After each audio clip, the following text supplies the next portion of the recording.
What's up, world renowned family? Neal Jr. here with a special guest friend of mine, Rony Thessier. What's up, sir? I'm well. How are you, sir? I am doing fantastic. So we're here at the C5 Summit in Hard Rock Hotel. Hollywood, Florida. This has been a goal of ours to get connected for quite some time. So first, for our viewers, for our audience, tell people who Rony Thessier is. Well, Rony Thessier is your full-time agent with a smile, educator, not sales guy, family, wholesome, the person you already know that you didn't know. And the one that you want to know. Let's go. Okay. So here's where we had some conversation before this. Of course. We had a lot of conversation, and some fantastic stuff came from that. So we're going to try to rehash some of it for our viewers. Okay. Right? So the first thing is, we talked about different jobs and how many jobs you work as a young man. Oh, still yeah. Only 19 years old right now, right? Oh boy, I wish at 22 then I'm good. Okay. so 39 years old. But we talked about the number of jobs you've worked in your lifetime. Of course. What do you think that number is roughly? Somewhere around 20, 22. Okay. Yeah. And so on that, people hear that, they're like, man, That's a lot. That's a lot. Hell yeah. So here's what I would ask. Why work so many? Where did that work ethic, or not even the work ethic, the willingness to try so much new stuff, where does that come from? So, all actuality, my first job was at 13, selling candy. So you put 13 with, do the math. Yeah. 39 minus 13, that's 26 years, baby. Yeah. So I get around. But my willingness to explore new things were to always level up, always get a new skill, always take that skill and apply it to a new setting to get better compensation, or to learn more to get better outlook plus compensation out of whatever it is that I'm doing. And that number comes from never wanting to be stubborn or complacent or too comfortable. Okay, so right there, but you have this drive not to be complacent and comfortable, but also we would hear like 20 new things. That's a lot of fear, right? I'm afraid to try that much because then I'm going to fail. I might do something and it might not work out. How do you decide not to let fear keep you from trying something new?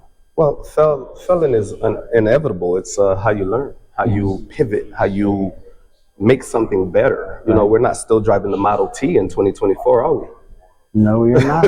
Most people don't even know what that is. Yeah. So it's just that simple. You can't be afraid to succeed.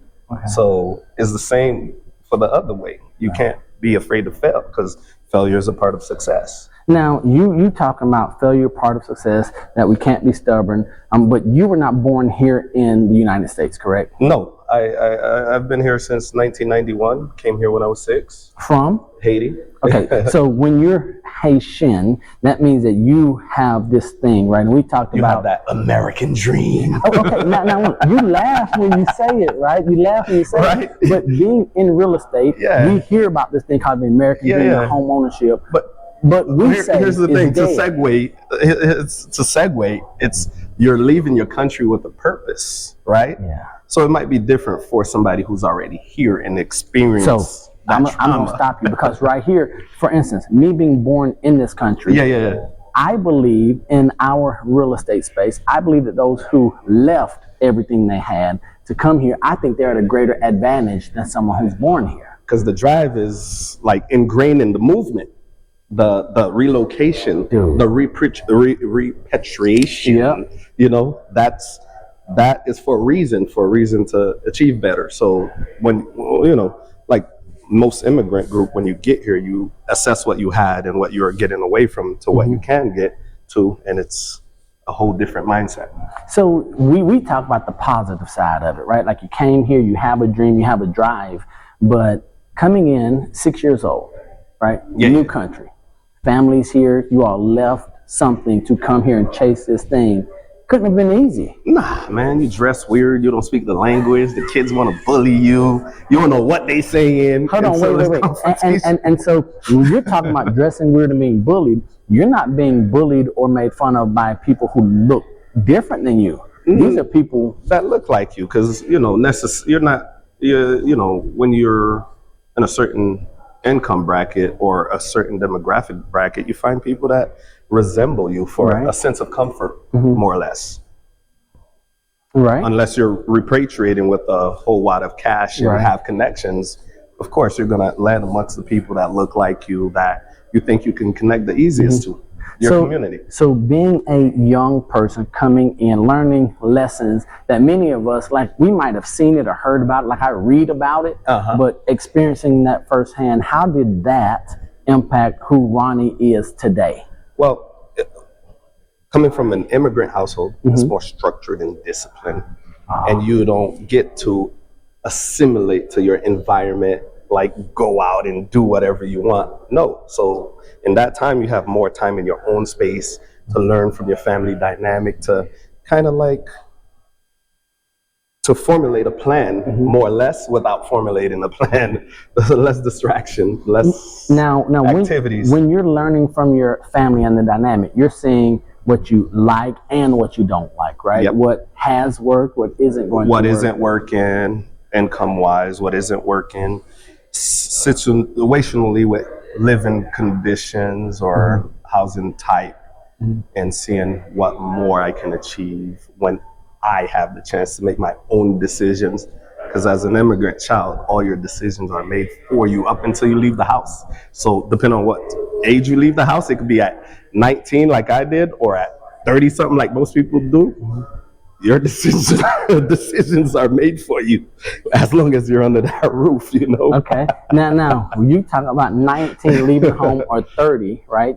Immigrant household. Now you, husband, father, right? 17-year-old and a 12-year-old, soon to be 13. Oh, yes, soon to be 13. Now, with what? 2 teenagers. Wow. Jeez. Hey, you act like this the first, like. I'm aging myself right now. Did you forget how old you were? Never. Hey, he was like, Boy, listen, it was cool in here and I started sweating when I heard that.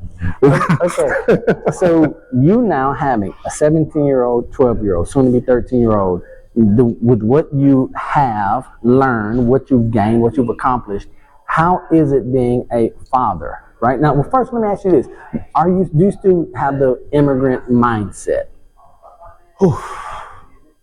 Yes and no. No, in the sense that it's no longer foreign. Okay. It's more tangible than before. And yes, in the sense that you can never get complacent or comfortable.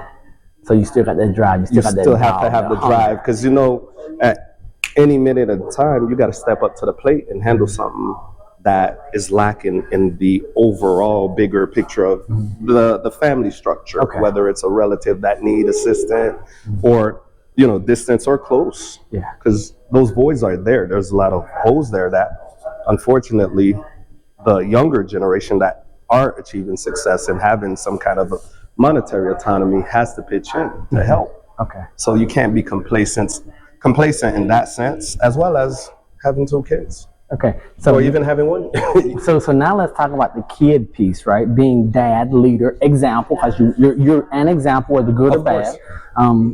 We talked about growing up, 3 channels, maybe 4, depending on where you live. Yeah. Right. The turn dial. And the turn dial, the bunny ear. But then really just going in, 13 years old, working, having a job. 17-year-old, brilliant daughter, doing her thing. 12-year-old son, intentional, focused on what he likes. Of course. How is it being a dad with your cultural ties and what you know and what you're used to, raising kids in the U.S. in 2024? Well, I'm more lenient than my parents were. Is that a good thing or bad thing? Or it's neutral, because to a certain extent, because you know, business first type of mindset, but still be a kid. You know, still have that balance of respect and that youthfulness, but make sure you're not distracted by the smoke and mirrors. Yeah, you know, a lot of smoke and mirrors today. So yeah, in that sense, soft discipline. Okay. Best way I could put it. I might coin that phrase. Soft discipline. Soft discipline. Let's go. Okay. And so how do you juggle? How do you determine between, yes, let's handle our business, but also be a kid, experience life, experience everything that today has? How are you doing that? I think more or less that's like from, you know, not letting my son sit in front of the computer for 10, 12 hours. Finding But that's normal today, right? So how do you fight normal and instill that in a young man today? I think normal is one thing, being the right thing or the best thing is a different thing. Because normal and right are not the same. It's not the same. Okay. You know, you just got to be strong-willed and have a vision, a family vision going forward to have a continuation and not just let things drop off after you. So I think more or less, that's the best way I can put it, as far as having him not be in front of the computer for too long of a time, exploring what he likes, and now we even go to the gym together. So we're working out on the treadmill. Wait. So twice a week. So on the treadmill, is he lifting any weights? Not yet. Okay, because I'm waiting for that day for me to see you and you to have that black eye. Nah. And then he be like, what's up, little fella? Nah.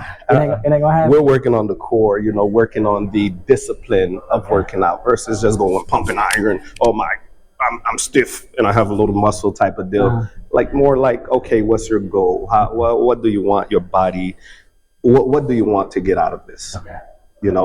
More so than let's just go pump some iron. Gotcha. I mean, get buff and all right, act up. And get buff and act up, and then start talking crazy to pops, right? Yeah. Then I have to, he like, hey, you gotta show him take this off thing. the suit. hey, you like, boy, come on, knuckle up. Don't want to rip my sleeves. You feel me? I got to take off the suit. Let's get it. All right. So we've talked about the family piece, maybe some of the upbringing. What about business, right? So real estate agent right now, successful real estate agent. So going back to the family aspect. Yes, sir. Because we got to put a little piece and component to that, like what I said about continuation of progress. Yeah. And that also entails instilling that same business mindset into my kids and showing them how to bank at an early age. Banking. Listen, you could do digital coin and all you want, but banking is not going anywhere. Relationship building, credit building is instrumental to carrying on that legacy. So I teach them that at an early age as well, because that's financial responsibility, self-responsibility, and longevity over time. Yeah. So let's go back right here. And when we are talking about the whole idea of, teaching them and showing them, right? I know something that we were talking about, for instance, kids being on the computer playing video games, but I know we are big relational people. Of course. Right? So they might see someone or talk to someone in the game, but you still saying, hey, I need you to get out here, press the flesh, interact. Yeah. Why is that so important to you? Listen, in the real world, the business get done face to face. Even tech companies do business face to face. We forget that. We forget that, right? Yeah. So it's instrumental that you can hold a conversation, make eye contact, and convey sincerity in any business aspect. I just saw you do that at the coffee shop, right? So coffee shop, you sit here and the baristas, they were like this, like, man, this guy has made me feel like I am the only person in this big old hotel. And it was a beautiful thing. And so that's why I'm sitting back being a fan, and I'm like this. I'm like, I'm not letting Rony around my clients. I said, boy, this guy right here, smooth as butter. Listen, everybody is somebody. You just got to get down to the granular level, and you never know who's who and who knows who. Yeah. And you never know when that good gesture, making someone's day, will come back in tenfold. Yeah, because it might not come from them, but we're going to say God coming back. Others might say the universe or something. Or it might be karma. Some people say karma, but infinite intelligence, whatever it makes you feel better. Yeah. Me, personally, I don't know about others. It makes me feel better. So that's why I do it. It's a natural thing for me. Okay. Yeah. Good stuff. So we put that on the family, teaching them, showing them bank. Gotta bank. Gotta bank. Banking and credit. Banking and credit. Come on, banking and credit. Listen. So we had you can move mountain with credit. we had conversations that we're not going to put on camera, but of course, credit is important. And there's just the literacy of how to use it, how to leverage it. What can we do? What can't we do? Where did your knowledge? Were you raised in a household where that was important? We were banking. I started my bank account. First bank account was at 8 years old. Come on, dude. And we were only in the country maybe 2 years prior to that. Come on. so it's a different mindset. So where did that mindset come from? My mom. She's a strong lady. She came here and she knew that we had it, or did she try to figure out and learn? We had family members already here, so we had that cushion of being able to, kind of have a soft landing, basically. But, in addition, well, we had that soft landing, but she's also an adult with kids. So, you got to find your way pretty quickly. Yeah. So we had a little help in that sense of knowing how to set up and get running. And my mom has always been a business person. Really? Yeah, she's had her shop in Haiti. She owns real estate as well. She has investment property out there. So Fantastic. it's like in the bloodline, Okay. I never looked at it in that aspect until I got into real estate and realized, oh shit, it's been to me all this time. Good stuff. Yeah. So now let's move to real estate. You talk about your mom having investments and doing that, and now you're in the industry only 9 years. Yeah. Right. And you have moved mountains. Now we still got work to do, right? But think about it. Another sweating point. I gotta wipe the sweat off. Hey, now, don't y'all reach out to Rony asking for no loans and everything. Don't be. Well, you can ask for a loan. He might give you a favorable term, but don't ask for no handout. Don't ask for loans. Ask for credit advice. Okay. And so this is where the whole idea in real estate, right? What has real estate done for you, your family? What does it mean now that you're in it for yourself and not just seeing your mom do it? So for me, real estate is a game changer, a life changer, not even game changer. Game is short term. Life is forever. Yeah. Because you pass on whatever you do in this lifetime to the next to come after you, and they have to convey more or less a little bit of what you instilled in them to the next generation. So it's forever in the sense. But real estate and understanding equity, how to leverage equity, and the way equity get built up. Yeah. In the way that you can take it to the next, but also holding the original asset. Come on, sir. And liquidating without losing the asset, as far as, getting money out of it, buying 2 more property or even 1 more property or even buying a business. Yeah. That it's second to none. The easiest way to get into that path, that's the key thing, because that has my first house in 2010 that I purchased for 187. You're like, man, I should have. If I could have, I would have bought more. I wanted to, but yeah, joint decisions don't always pan out that way. But that house has just say a lot. Hey, has given me that one house have given me 9 additional properties. Okay. Whether you count in land, single family, or condo. Gotcha. 9 additional properties. Now, just by leveraging it. Now that's you personally, right? So what about those people who are coming to you saying, Rony, it sounds good, you did it, but I don't know if it's possible for me, right? But because there are some people who say, yes, I believe it worked. It will work for someone else, but it won't work for me.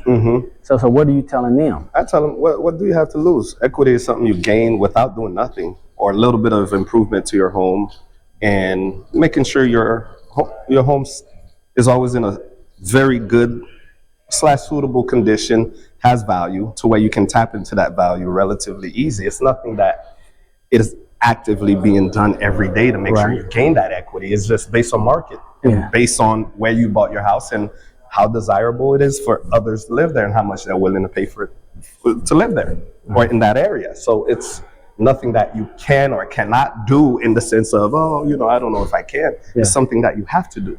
It's not even optional. It's not optional. If you want to get ahead, unless you're good at stock and Forex and crypto, maybe you can have that. Okay. But I'm lazy in the sense, let it work for me. And so this is where I think that for us as Black and brown people, right? So we hear all of these things. Now you're saying you bought your first house in 2010, right?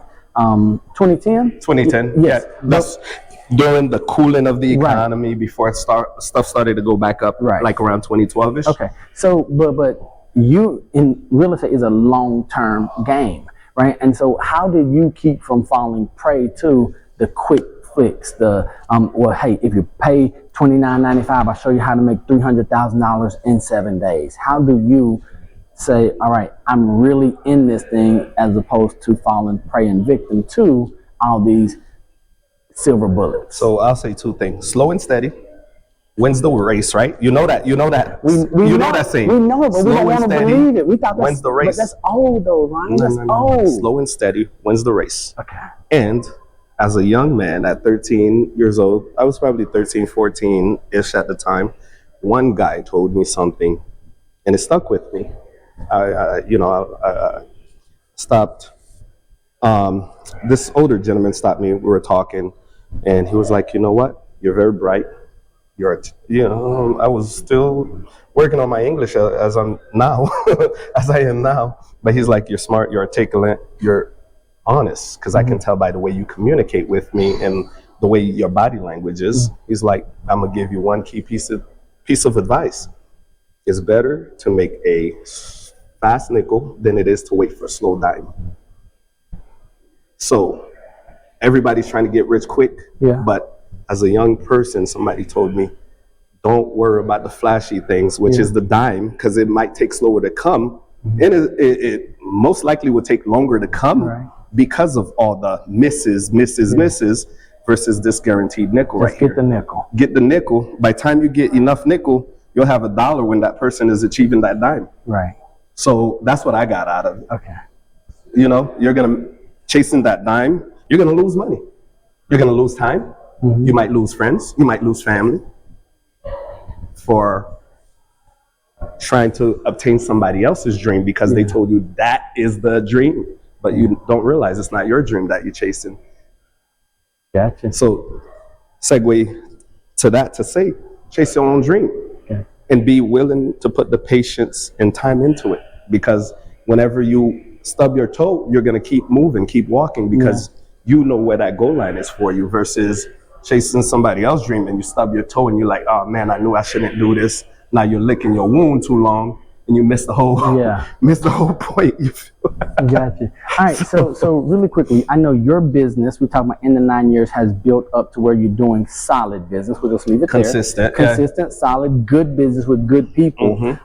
What do you attribute your success to as an immigrant who came to the U.S., someone who might not look like all of the successful agents in a marketplace? What are you going to say, hey, man, this is what got me here, what's keeping me here, and what's going to get me further ahead? Yeah, honesty. One word, honesty.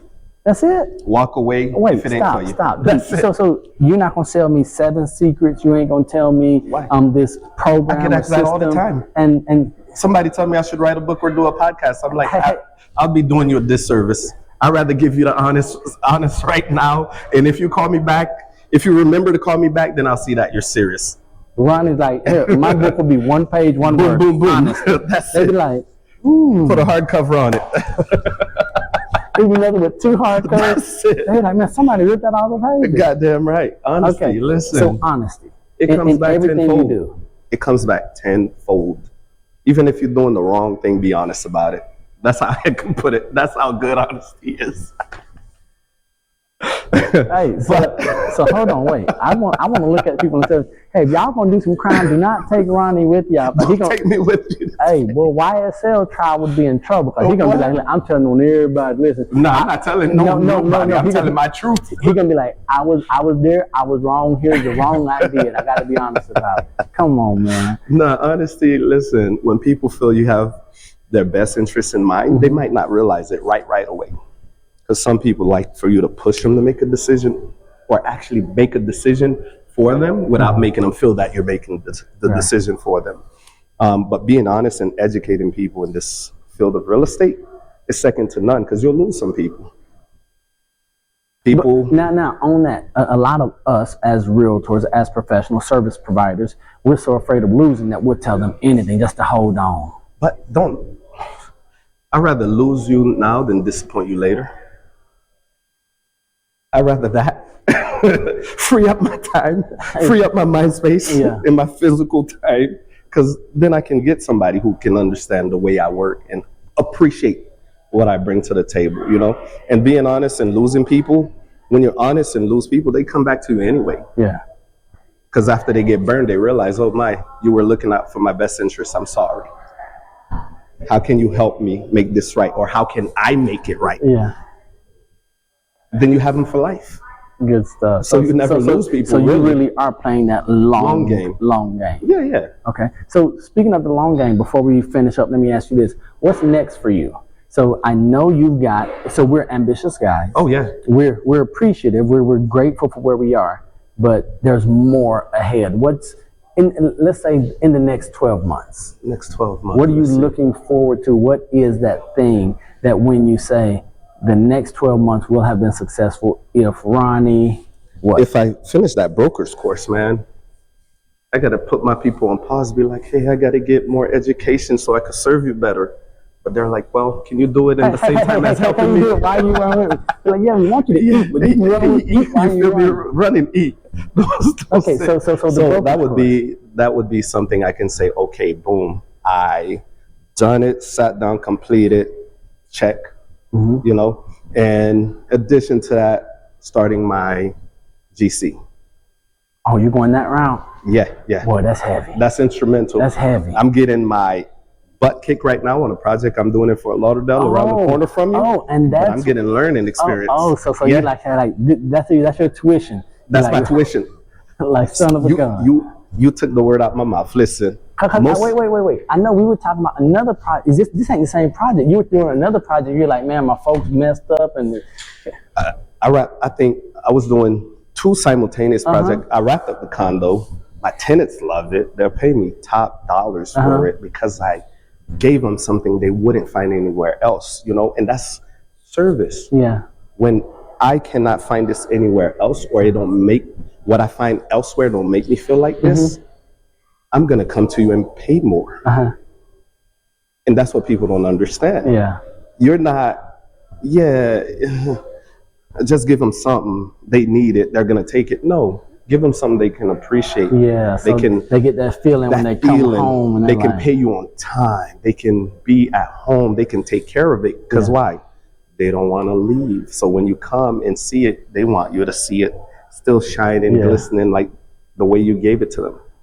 So same thing with real estate service or any service. Yeah. If I leave the barbershop and my tape is, you know, to the middle of, I ain't got no problems. You ain't got them problems. Let's say your beard is 1/2. Hey, all of a sudden I'm like, you know, you're going to be like, yeah, this side is sharp, but there's nothing there. I'm not coming back here. I'm not coming back. And I'm telling my friends not to come back either. So same concept. Anything you do, you just got to give it your best. So talking about those 2 projects before we segue.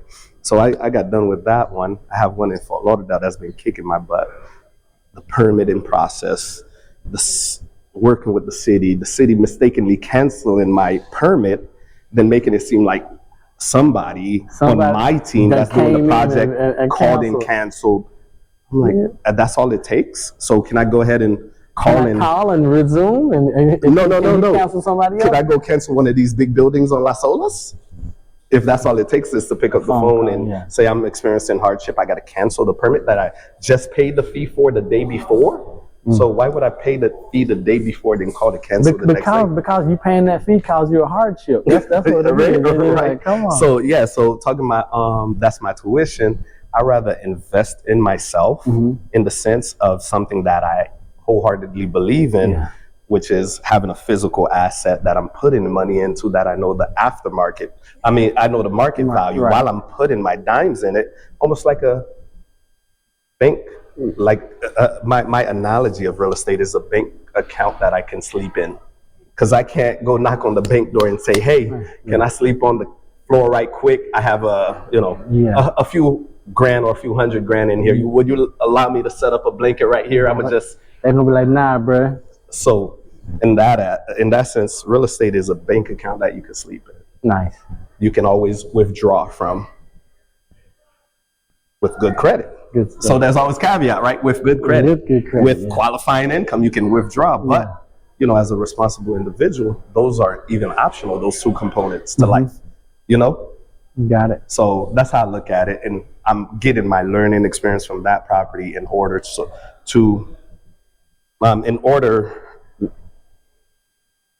for when I get into that GC. Studying for it into that role, I already have the experience. Yeah. You know? Okay. Good stuff. It's already ingrained.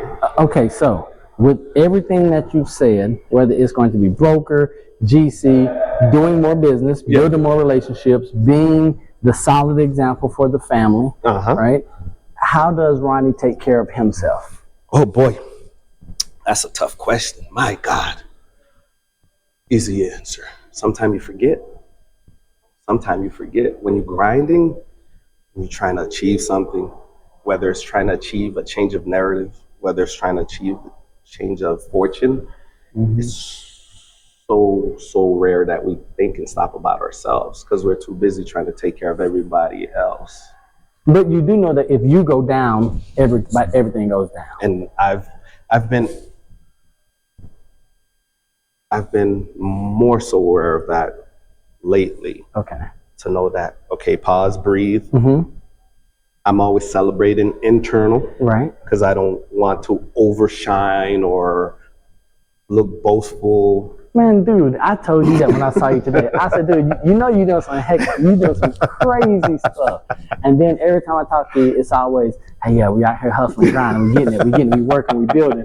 I'm like, dude, you got to celebrate. You know, I celebrate internally. I take good job. I'm like, dude, nah. I need to hear about Rony setting Fort Lauderdale on fire one weekend. Listen, hey, I need them to be like, boy, Rony came through this thing. Boy, left the streets ablaze. Nah, they're not gonna find me at that intensity. Not yet, at least. Not yet. Not yet. But I do take my family on vacation. Okay. We go to places that most people think and dream of going. We go. Whether it's my kids been to Dubai, Africa. They've been everywhere in the Caribbean, parts of South America. Throughout the states. Mm-hmm. We celebrate that way, show them the difference in different lifestyle and different opportunities so they can make up their mind about where their place is in this big world, know that their options aren't limited. So for me, I'm doing it for them, but I'm celebrating me because it's a part of success to be able to pay for that experience and have your family enjoy it. So I am celebrating myself without being selfish. Okay, without being selfish. Best way to put it. Got it. All right. So, first of all, thank you for your time. But now I got some rapid fire questions. Let's go. Ready? What we doing? Favorite color? Blue. Oh, easy. Blue. Is there a specific blue or just blue? You know what? Not a specific blue, but why? Blue is both the color of the blue sky with a shine in, and when you're feeling sad. They intertwine. Dang, dog. I like to yeah. They intertwine, Okay. It's as dynamic as living because you're going to have some sunshine days with blue skies and you're going to have some down days where you're feeling blue. Man, I ain't know we were going to get a whole philosophy. So there you go, rapid fire, let's go. Okay, so favorite food? Oh my God, I'm Haitian, man. Zili and Suswa. White rice, bean sauce, no other way. Easy question. Okay, Batman or Superman? Oh man, Superman all day. Why? I used to want to be Superman back in my younger days to beat up my bullies. the bullies that were making fun of you for dressing weird, for dressing in church clothes at school. So Superman, you're like, what? If I could take, so you gonna open up the church clothes at school and bring that S out? You remember the little string tie with the little round thing in the middle? That's me. Take that out and maybe Wonder Man. Wonder Man. You have the lasso one with the little tie string. Okay, so favorite book? Favorite book, How to Win Friends. How to Win Friends and Influence Others. How to Win Friends and Influence People. Yes. Yep, that one. Okay. The audio book. Audio book. Yeah. Why audio? I collect books, physical book. And so they like, boy, your next house ain't gonna be no bank, it's gonna be a library. Listen, I have books for days. Most of them haven't been turned one page. Okay. But audiobook, I can listen to it in my car. I can put it in my headphone. It can reverberate in my head as far as staying on target and knowing that, you're going to stumble. You're going to have moments where, you feel the world is against you, but you remember, it'll get better. Sometimes you're reading, you might get lost in the words and the pages, but it don't stick as much as hearing it. Right. Because it's 2-dimensional, or is it 3-dimensional? We're going to say yes. Yeah, both. We'll say yes. Yeah. Okay. So you hear it and you can feel it, Okay. For me, it's the best way to consume. Okay. Yeah. Listen, talking about audiobook, that Jeezy audiobook. Jeezy? That thing fire. Boy, who you telling? What? What? Hold on. Let me put them on point. Hold on. I got my best tool right here, SoundCloud. $5 subscription, no commercial, and you listen to stuff offline. Okay. Or you could upgrade and get the. So you just now got on Jeezy? No. I love Jeezy's Thug Motivation 101. No, I'm talking about the book. So the moment that it came out, right? Yeah. I got it. I was in the Atlanta airport and I read the book and dude, when I say it was freaking phenomenal, I absolutely love it. Man. Adversity for Sale by Listen. Jeezy Jenkins. Listen, the lessons you learn from everything you do in life are applicable to everything you want to do in life. So I did a podcast episode where, based off of Jeezy's book, I said the dope game changed my life. And it's not something that I experienced. It was taking Jeezy's lessons and I'm like, okay, let me apply this. And then you hear and you see, because I think that one and then his latest album that came out is the one where we hear bits and pieces, but you talk about the honesty piece, right? Where he's real honest and transparent in those pages and you start seeing, wait, I understand, and now a business person just selling the wrong product. Coming back to honesty. Right, came back. Thug Motivation 101 was honest. Yeah. He told you, there's a message in the word, you got to decode it. Yeah. So don't listen to the lyrics and just jump up, pop bottle. Listen to what's being said. Yeah. You know, the world is yours and everything in it. It's out here. Get on your grind and get it. It's just not a tagline. It's not just a chorus line. But he's speaking to an audience, right? Yeah. Where they aren't deep enough to grab what's being said, right? They just hear it and they bob their head and they say the words. They don't understand that there's something visceral and inside. Like, you know, I forgot who said this. It ain't for everybody. Yeah. But the ones who get it. You know, you don't have to. Some people take the thugging element, the killing element out of certain songs. Yeah. And some people take the grind and the tenacity, the perseverance. Yeah. They take that part out of the song, while somebody else who don't have that mentality yet will take the negative side and they'll agree. Okay. Yeah. Good stuff. So two sides to the same coin. All right. Yeah. Final question. That's my favorite audiobook. My latest favorite audiobook. Adversity for Sale. Jeezy Jenkins. No question. Of course. Okay. Final question for you. Best piece of advice you've ever received? It's better to make a fast nickel than it is to wait for a slow dime. Best piece. Hands down. At 13 years old, as a teenager, changed the trajectory for Rony. For my mindset, yes. And I got to piggyback on top of that. My mom, when we got here to the U.S., as I started to develop more, she said something profound that sticks with me till today.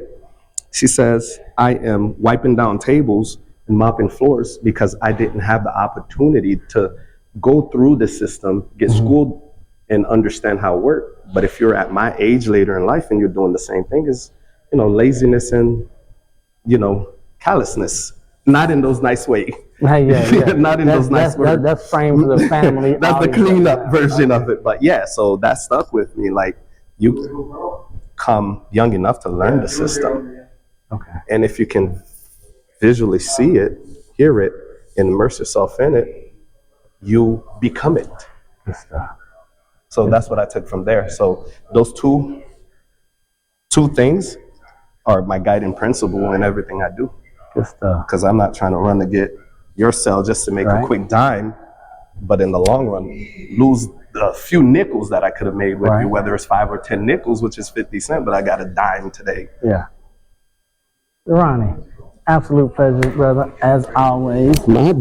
Cannot wait until the next one. I can't wait for this to come out and to get the feedback, dude. And next time I'll be more polished. Sorry, I am public speaking shy, but catch me one-on-one. Hey, come on. Now, catch me one-on-one. So here's what I know. I know that this is going to help someone. It's going to help them get out of their comfort zone, get out of their head, and turn thoughts into actions faster. So I will make sure that I have all of your contact info. So when people want to do business with the Rony Thessier, they'll be able to get in contact with you, and then we'll change some lives, dude. Of course. And another thing, surround yourself by the right people. Enough said. Enough said. Surround yourself by the right people. Enough said. That's it. That's it.